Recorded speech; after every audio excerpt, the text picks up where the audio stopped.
The history of the Belle Reve sugar plantation begins not in soil, but on paper. The first and most complete records are the Dubois ledgers, a series of 7 leather-bound volumes spanning from 1825 to 1848. They are preserved today in the St. James Parish Archives, their pages crisp and the ink unfaded. The penmanship belongs to the proprietor, Auguste Dubois, a man known for his precision in all matters of business.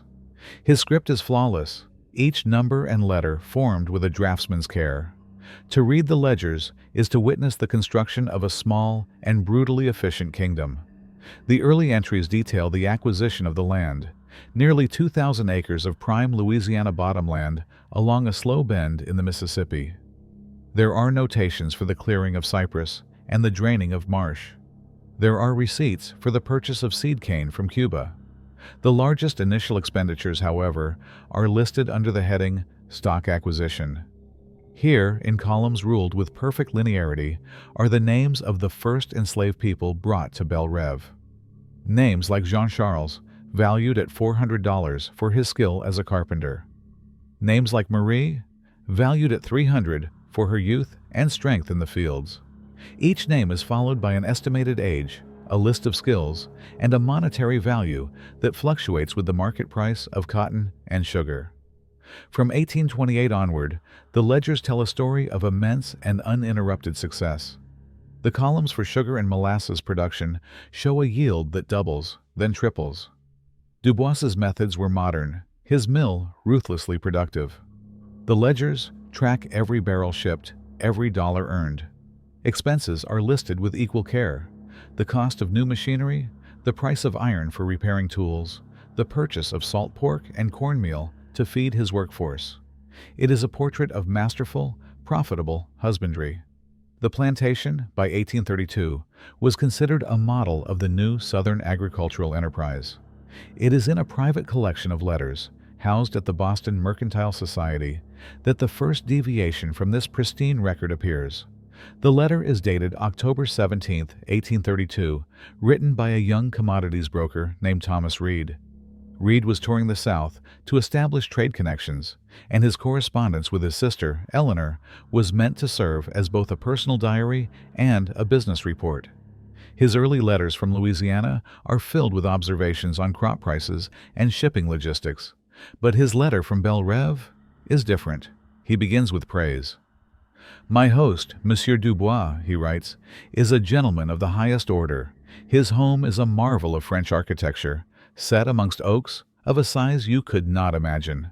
The operation he commands here is a testament to the power of industry and strict management. There is no waste, no idleness. Every hand is at its task from sunrise to sunset, and the result is a quality of sugar that will command the highest prices in Boston." Reed describes the fields, the scale of the cane stretching to the horizon. He details the sugar house, the steam engines, the kettles. His descriptions align perfectly with the output numbers in Dubois's ledgers. He then remarks on the enslaved population. "The Negroes here are well fed and clothed in sturdy cotton," he notes. Monsieur Dubois takes pride in the health of his stock, as he calls them. He insists a healthy worker is a productive one. "There is none of the outward brutality I was warned I might see. The order is maintained by a quiet, unyielding routine. There is no singing in the fields here, Eleanor. There is only the sound of the cane being cut." It is this quiet that first seems to unnerve him. There is a stillness to this place that is difficult to describe. In a population of this size, one would expect the sounds of life, the cry of a baby, the laughter of children.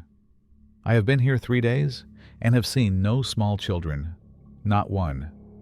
I asked Monsieur Dubois of this, and he simply smiled and said that they are kept in a nursery, away from the dangers of the mill and fields for their own protection. It was a sensible answer, yet it did not feel true. The tone of the letter shifts. Reed's crisp, businesslike prose becomes hesitant, his sentences shorter. "Last night, I could not sleep. The air is heavy here, thick with the smell of the swamp and the boiling sugar. I heard a sound from beneath the house, a low, rhythmic noise. It was not the house settling. It was mechanical, but not like the engines in the mill. It was a sound like a heavy bolt being drawn, again and again, with long pauses in between. It stopped after an hour. The following section of the letter describes a conversation Reed overheard. He was walking the grounds near the ancillary buildings behind the main house when he heard two of the white overseers speaking. He did not recognize them from the fields. They were large men who carried themselves like guards, not farmers. "They did not see me," he writes. "They spoke in low tones.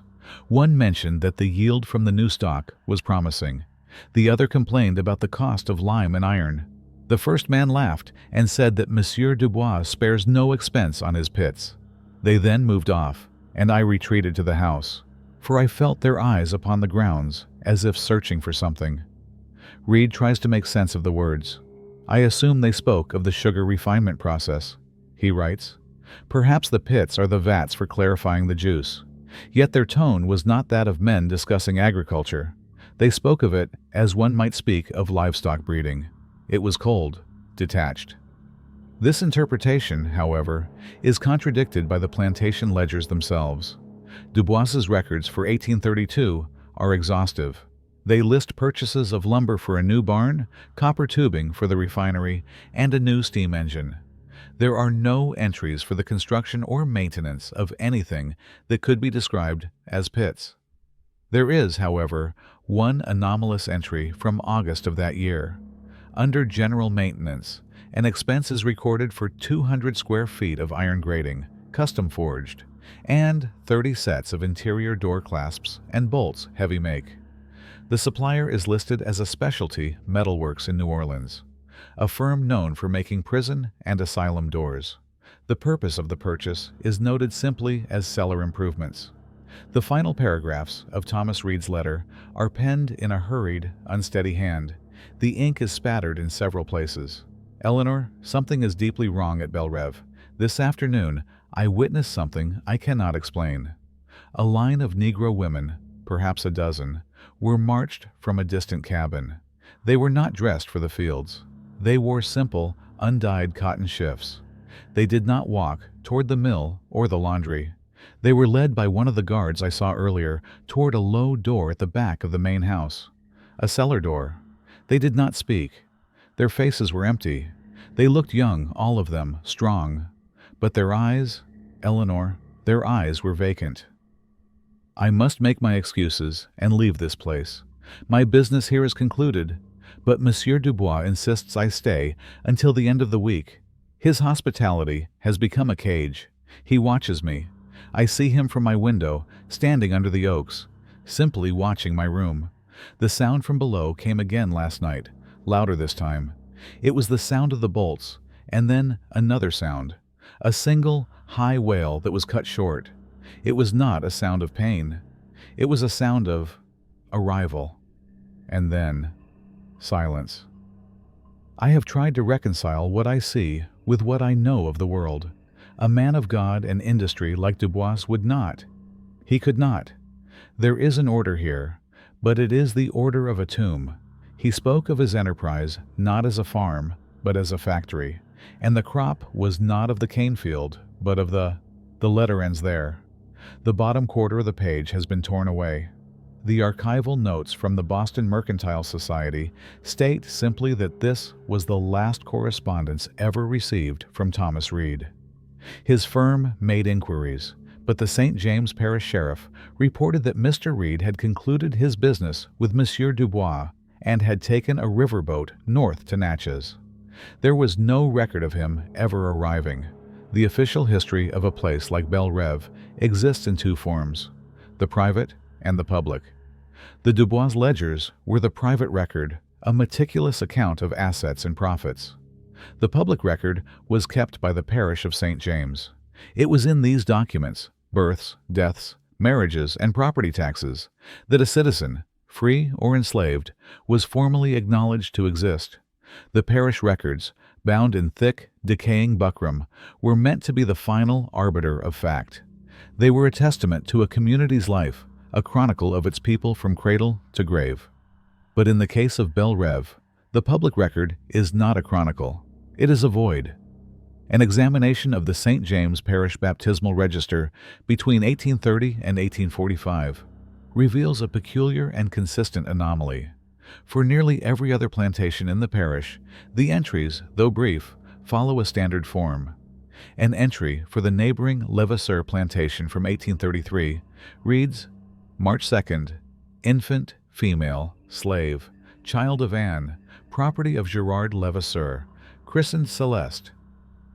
The mother is named.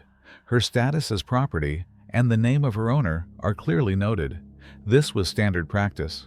A child's lineage, even among the enslaved, was a matter of record, for it helped establish the owner's claim to his property.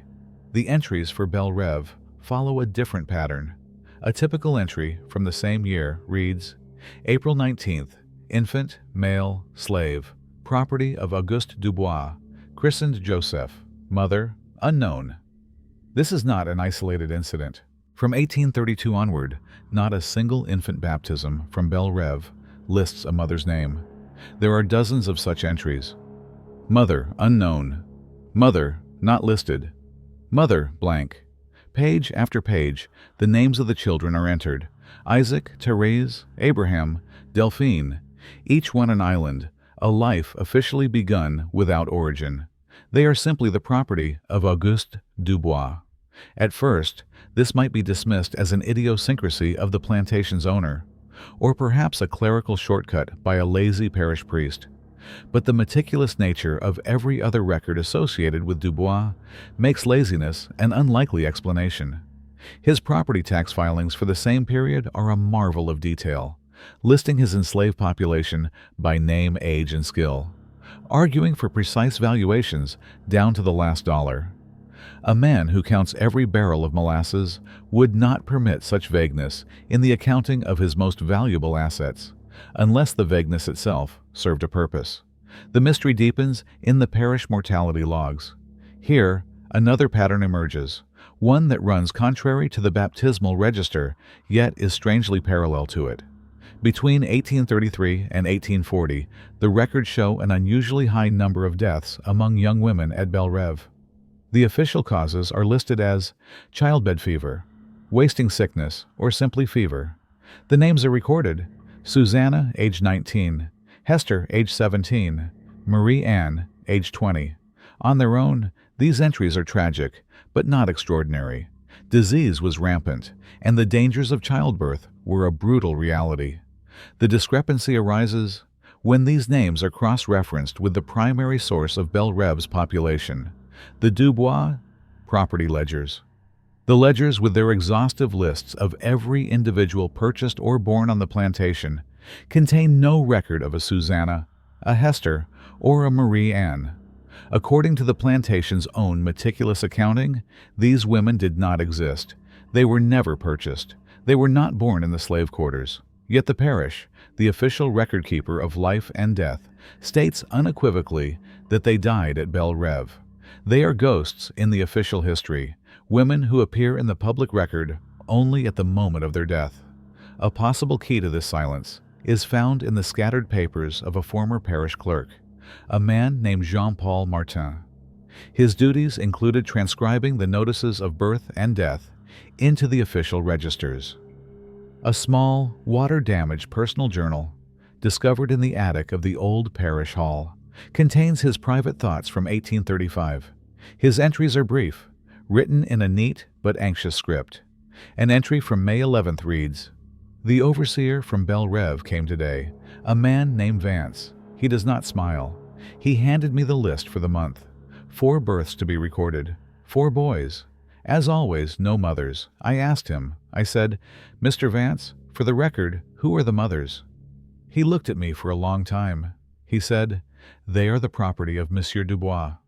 That is all the record requires." Martin's anxiety grows over time. In a later entry, dated July 2nd, he writes, "Another notice from Belle Reve, a death this time, a girl named Dinah. Fever." I searched the tax rolls and the Dubois ledgers again. There has never been a Dinah at Belle Reve.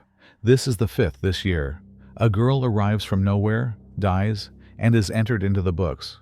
It feels like a sin to write a name when you know it is a lie, or at least not the whole truth. But what part is the lie? Her name or her absence from the other books? He begins to see a correlation. An entry from the following winter is more direct. December 8th, 2 births from Belle Reve this week, both marked Mother Unknown, and 1 death notice, a young woman, name unknown, of a female complaint. Mr. Vance claimed her name was forgotten in the sickness. How does a man forget the name of his property? It is not possible. I am recording numbers that do not add up. I am documenting a phantom population. The parish priest tells me not to question the affairs of Monsieur Dubois. He says Monsieur Dubois is a generous patron of the church. He pays for the records to be kept, not for them to be understood. The final extant entries in Martin's journal reveal a man wrestling with his conscience. In one, he notes the delivery of a new baptismal register, a fine, leather-bound book paid for by Auguste Dubois himself. He writes, "The pages are clean, perfect, ready for more blank spaces where the mothers should be." His last coherent entry is dated March 1st, 1836. I have laid the books side by side, the birth register and the death log. For every 10 motherless infants Dubois registers, 5 to 7 women who do not exist in his property, records die of childbed fever within the same season. The numbers track too closely. It is a formula, an equation of life and death, and I am the one writing it down. I cannot be a part of this. It is an unmaking of people, a deliberate erasure. I must speak to someone. Father Michel travels to see the bishop next week. I will give him a letter. This is the final entry in the journal of Jean-Paul Martin. According to the archival notes accompanying the document, the following 20 pages have been sliced from the binding with a knife. Parish employment records from 1836 show that the position of clerk was vacated in the 2nd week of March. The reason noted is dereliction of duty. There is no record of Martin's whereabouts after this date. And in the archives of the Archdiocese of New Orleans, there is no letter from a parish clerk in St. James concerning the records of Belle Reve plantation. The silence of the parish was, it seems, carefully kept. Silent warehouses of history often yield their secrets not through grand, complete volumes, but through the detritus left in their corners. Such is the case with the account book of Elias Vance.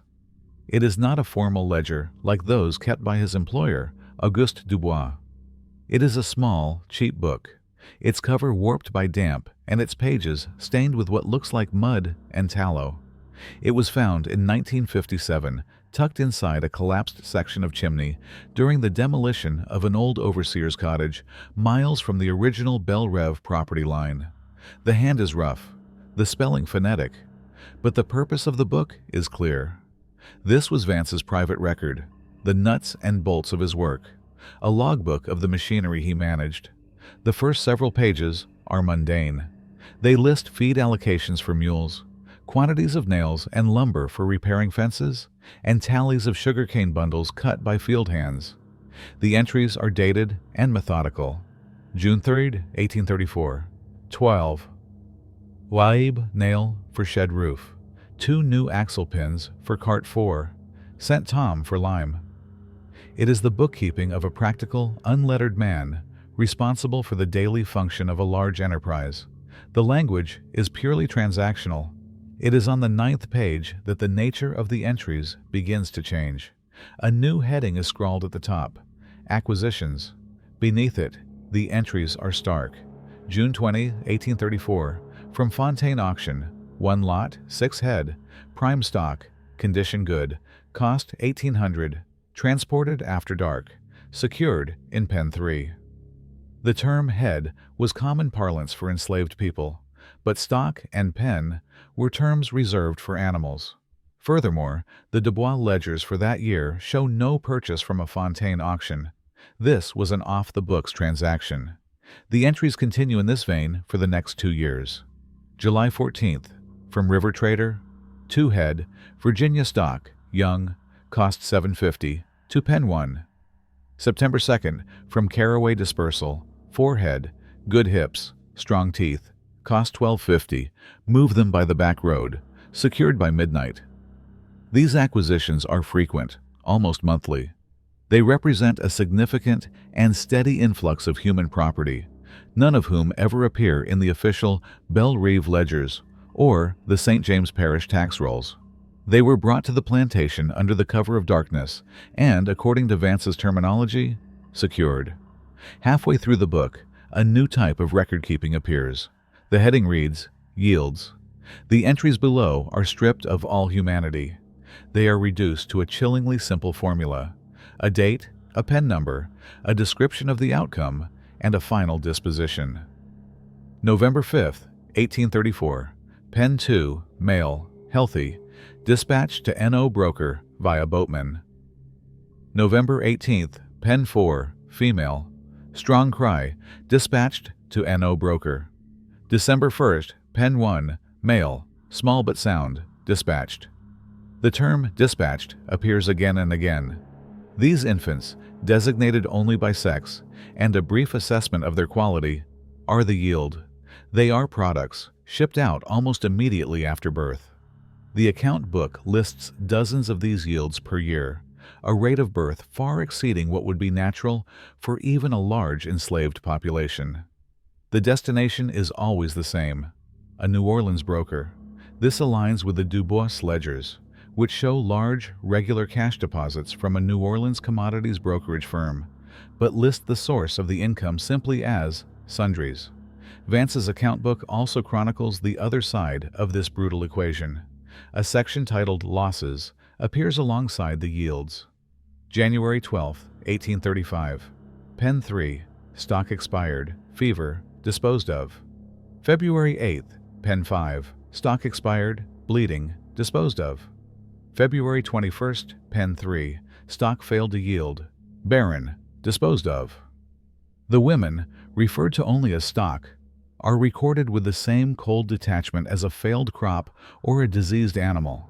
Their deaths, or their failure to produce, are practical problems to be managed. The term disposed of is never elaborated upon. It simply marks the end of their entry in the book.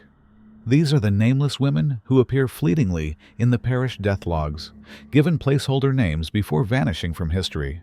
Elias Vance's book was where they were truly accounted for, not as people, but as units of production that had ceased to function. The most disturbing entries are not the lists, but the scattered marginalia, the notes Vance wrote to himself. Next to an entry about a failed yield, he has scribbled, "Check teeth on new stock, more close. This one was too old." Beside a list of supplies, he notes, "More iron for the shackle rings. Straps are fraying." These notes provide a glimpse into the mechanics of the operation. This was not a nursery. It was a factory. The mention of pens, shackle rings, and the constant need for security suggest a place of confinement, not care. One particular entry from the summer of 1836 stands out. It is more detailed than the others. July 29th, Pen 6, difficult yield, stock fought, had to use the strap. Product damaged, bruised on head. Broker will pay half. She will not last the week. Move her to the sick pen. A few lines down, an entry under losses for August 4th reads, Pen 6 stock, expired, disposed of. This is the closest Vance comes to describing an act of violence, yet it is still framed in the language of damaged goods and operational difficulties. The humanity of the woman and of the child is entirely absent. The final section of the book is even more cryptic. The pages are badly water-damaged. The ink bled into illegibility in many places, but the headings are clear. One is titled Feeding Schedule. It lists quantities of corn mush and salted water. The amounts are small, barely enough for sustenance. Another is titled Cycle Tracking. It is a grid with women identified only by a number and a physical attribute. No, 7, tall. No, 12, scar on cheek. Beside the numbers are a series of marks and symbols, a crude charting of their fertility. It is the record-keeping of a stock breeder. The last legible page seems to be a summary of operations for the year 1837. It reads, Total acquisitions, 28 head. Total yield, 19 live product, 3 stillborn loss. Total stock expired, 11. Net productive rate, 8. Profit to master, $7,600. Below this summary, a final, chilling sentence is scrawled, as if an afterthought. Clerk at the parish house asking questions again. Master says to handle it. He will not ask again. The remainder of the book is a ruin. The pages are fused into a solid block by moisture and time. Whatever records Elias Vance kept after 1837 are lost, but what survives is enough. It is the missing piece of the puzzle, the operational manual for the breeding pits. It fills the silences left in the Dubois ledgers and the parish registers. It confirms that the women were not residents of Belle Reve. They were raw material, acquired for a single purpose. Their children were the product, shipped and sold before they could be named. And the women themselves, once their purpose was served or their bodies failed, were simply disposed of. The existence of the breeding pits, if true, depended on a conspiracy of silence. It required the complicity of parish clerks, the willful blindness of neighbors, and the cold, transactional secrecy of men like Elias Vance. But secrets of such a magnitude are difficult to keep perfectly contained. They seep into the world as rumor, as fear, as a sense of wrongness that cannot be articulated but can be felt. Such a feeling is palpable in the letters of the Reverend Micah Cole, a traveling Methodist preacher whose circuit took him through the Louisiana sugar parishes in the winter of 1841. Cole's letters, addressed to his brother in Ohio, were his only confidant on the road.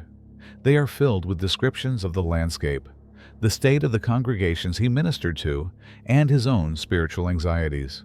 He arrived at Belle Reve in early December, invited to stay for a week by Auguste Dubois, who was known for his ostentatious, if infrequent, displays of public piety. Cole's first letter from the plantation is filled with admiration. "Brother, I have found a most generous host in Monsieur Auguste Dubois," he writes, dated December 5, 1841. His estate, which he calls Belle Reve, is a testament to what a man of vision and industry can achieve in this fertile land. The main house is grander than any I have seen outside of Philadelphia, and his hospitality is without limit. He has made a generous donation to our missionary fund and has asked me to preach to his people, both the white overseers and the Negro servants, this coming Sunday. He speaks of building a chapel on his lands. He seems a man of genuine Christian conviction, eager to provide for the spiritual well-being of all souls under his care. Cole describes the order and cleanliness of the plantation. There is a quiet discipline here that is most remarkable. The servants are well clothed and move about their duties with a silent efficiency. One does not hear the sounds of discord or idleness that plague so many of these large establishments. Monsieur Dubois believes that a disciplined soul is a soul closer to God, and he has structured his entire world upon this principle. It is, in its own way, a model community, but as the week progresses, a different tone emerges in the letters. Cole, a man trained to observe the state of human souls, begins to notice things that contradict the plantation's placid surface. His letter from December 8th is shorter, the script more cramped. "There is a strangeness here I cannot name. I preached to the Negroes yesterday in the shade of a great oak. Their faces were like stone. They listened, they nodded when I spoke of salvation, but their eyes were empty. There was no light in them. I have seen hardship and suffering in my travels, but this was something else. It was not sorrow. It was absence, as if the person within had long ago departed, leaving only the shell to perform its duties." He continues, "I see none of the natural life of a community. There are no children playing, no mothers nursing infants. When I asked my host about this, he gave me the same answer he gives all visitors, that the children are kept in a separate, safer location. He calls it the nursery. A sensible precaution, he says. Yet I have not been invited to see this nursery. When I inquired, he changed the subject with a practiced ease. It is the nights that truly begin to disturb Reverend Cole.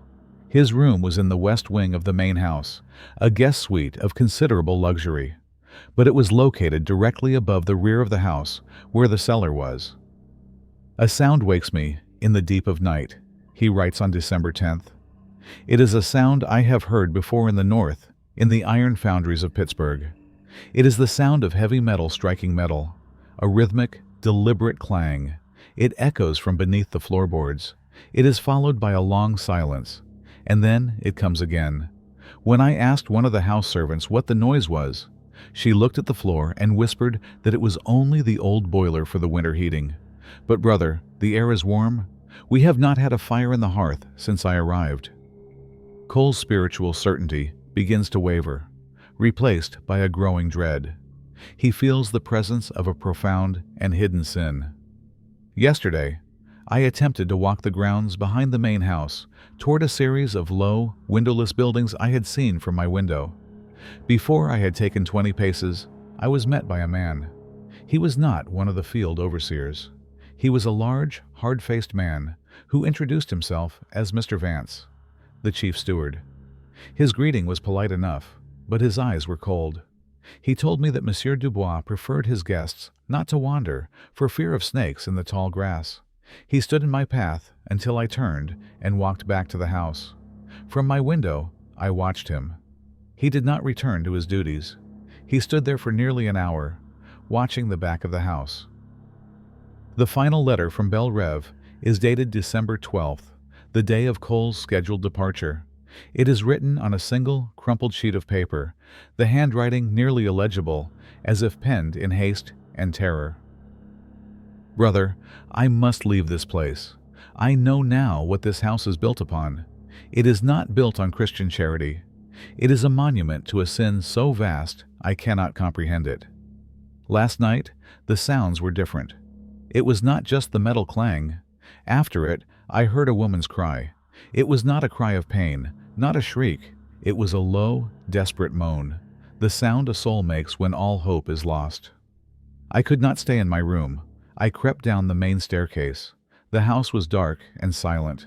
I was drawn to a door at the end of a long service corridor. It was thick oak, bound with iron straps. A heavy bar was drawn across it. From behind the door, I could hear a faint sound, the sound of weeping. Not one voice, but many, a chorus of quiet, endless grief. And beneath it, another sound, the thin, hungry cry of a newborn infant. I stood there, frozen. The air grew cold. The door was cold to the touch. I heard footsteps approaching from the main hall. It was Monsieur Dubois. He was not carrying a lamp, but he moved through the darkness as if it were broad daylight. He did not seem surprised to see me. He simply smiled. It was not a warm smile. It was the smile of a predator. He asked if I was unwell. He said sometimes the swamp gases cause guests to have vivid dreams. I stammered an excuse and returned to my room. I have not slept. The sun is rising, and I am packing my bags. Dubois's smile, it was a mask, and I saw what was behind it. I saw the pit. He did not need to show me. I saw it in his eyes. He is not a planter. He is a harvester of flesh. The crop he raises here is human souls, and he grinds them into profit with the terrible machinery of damnation he has built beneath his home. The letter contains one final, chilling postscript. As I write this, a small, unmarked cart is being loaded by the river dock. It is a small cart, but its cargo is heavy. It is covered with a canvas tarp. Mr. Vance is overseeing it. I pray to God for the souls in this place, for they are in a hell far deeper than any I have preached. I fear my prayers are not heard here. God does not live in Belle Reve. According to the records of the Methodist Episcopal Church, South, Reverend Micah Cole completed his Louisiana circuit, but his health failed him shortly thereafter. He returned to Ohio a broken man, and his journals from that point on are filled with incoherent ramblings about the House of Wailing and the sound of the bolt. He died in an asylum in 1845. His letters are the last known eyewitness account from a visitor to Belle Reve Plantation. After him, it seems, the silence was complete. The end of Belle Reve was as abrupt and violent as its operation was cold and systematic. For years, the plantation had been an island of unnatural quiet and immense wealth. Then, on the night of August 29, 1848, it became a pillar of fire. The official account of that night is pieced together from two primary sources: the hastily written report of the St. James Parish Sheriff, a man named Henri Tissot, and the testimonies of neighboring plantation owners collected in the days that followed. As with everything concerning Belle Reve, the records are contradictory, filled with gaps and a pervasive sense of events not fully seen or understood. Sheriff Tissot's report begins simply. At approximately 10 o'clock post-meridium, I was alerted by a rider from the Levasseur plantation that a great fire was visible to the east in the direction of the Dubois property. Upon my arrival, an hour later, the main house of Belle Reve was fully engulfed in flames. The fire was of such an intensity that the outbuildings, including the sugar mill and slave quarters, had also caught.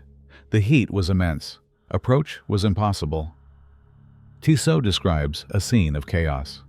The Dubois overseers, led by a man named Vance, were attempting to organize the Negroes into a bucket brigade from the river, but their efforts were futile against such a blaze. Monsieur Dubois himself was not seen. Vance claimed his employer was trapped in his office on the second floor. There was no possibility of rescue. The sheriff notes the speed of the fire, remarking that it consumed the old house as if it were tinder, not seasoned cypress and brick. The testimonies of the neighbors, taken the following day, add a layer of confusion to the narrative. Gerard Levasseur, whose property bordered Belle Reve to the south, stated under oath, "The fire did not start in one place. I saw it from my veranda. It bloomed from a dozen windows at once. The entire house lit up like a lantern. It was not natural. It was as if it was set from within, in every room simultaneously." Another neighbor, Charles Brissot, reported something more disturbing. "Before the flames, I heard a sound carried on the wind. It was not shouting.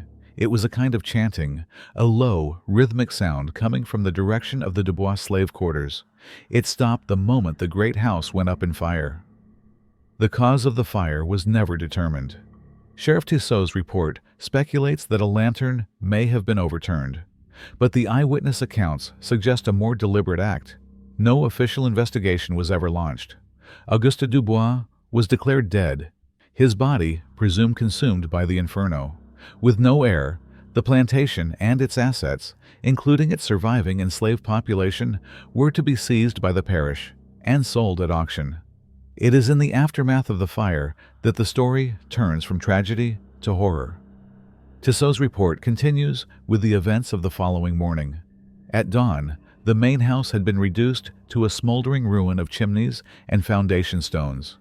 As my men and I were surveying the damage, Mr. Vance approached us. He seemed agitated. He insisted that the cellar beneath the house, which he claimed was used for storing valuables, had survived the fire, and that he needed to secure its contents for the parish. He warned us that the area was unstable. The sheriff, his suspicions aroused by Vance's demeanor, ignored the warning. I accompanied Mr. Vance to the rear of the foundation. There, a great iron door, blackened but intact, was set into the brickwork. It was barred from the outside with a heavy iron beam. My deputy noted that this was unusual. A cellar for valuables would typically be locked, not barred from the outside. Vance claimed it was an added security measure against theft.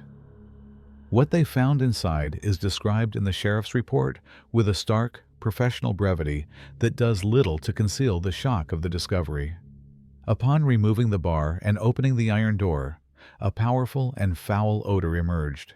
The cellar was not a single room, but a series of narrow, brick-lined corridors leading to a number of smaller chambers. The air was thick with smoke, and the smell of lime and sickness. Along the walls of the main corridor, we found iron rings set into the brick at intervals of 5 feet. From several of these rings hung short lengths of chain. The report becomes more detailed. Each of the smaller chambers, 6 in total, was sealed not with a wooden door, but with a grating of heavy iron bars, like a cell. The locking mechanisms were bolted from the corridor side. Inside the first 5 cells, the scene was the same.